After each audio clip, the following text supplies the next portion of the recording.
So, ayun na nga mga ka-idol. So, ayoko na sanang pag-usapan kaso nga lang sana maging aware din sa lahat ng mga may iniingatang account. Kahit na dito sa Black App, sa YT, o sa Blue App. So, ganito kasi yung nangyari nun. Yung aking pong Blue App na account ay yung FB na lang, sige. Yung FB account ko kasi ay naka-connect sa IG. So, kada nagpo-post ako ng picture, ng video, or kahit ng caption, automatic na nagpo-post din siya sa aking IG. So, ngayon, ah kahit na anong gawin kong recover dun sa account ko, kahit na ilang araw na mga ka-idol kasi yun ay nawala bigla noong January 20. So, ngayon ay January 25 na.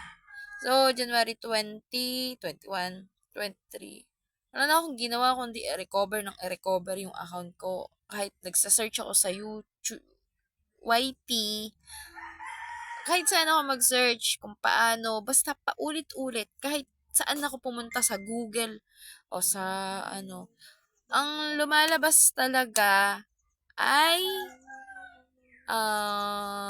suspended ako ng 180 days mga mi. And then, ang nakalagay pa doon, meron akong nalabag na standard community, basta yung ganyan. May nalabag akong batas sa IG. Oh, hindi naman batas sa sa FB, sa IG. Kasi nga mga ka-idol, nakakonect nga yung FB ko sa IG.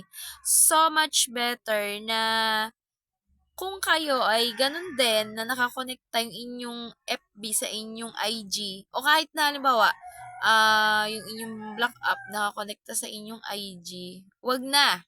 Wag nyo na! Wag na!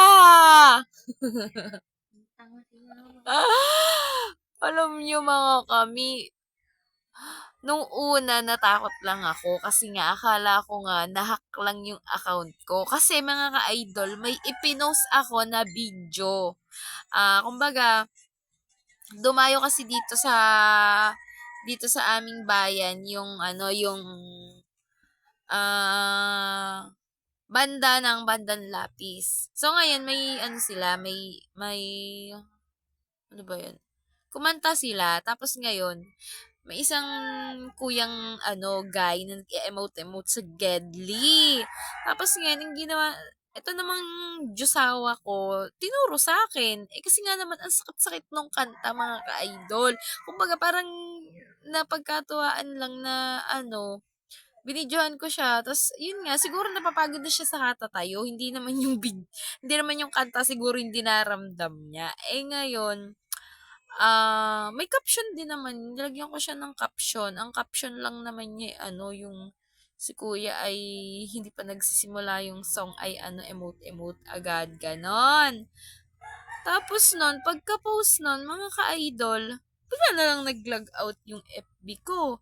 Pati messenger, pati dun sa mister ko sa cellphone niya, baka anakin mare-recover pa. Ay, naku, wala. Basta na lang siya nag-log out ng kusa.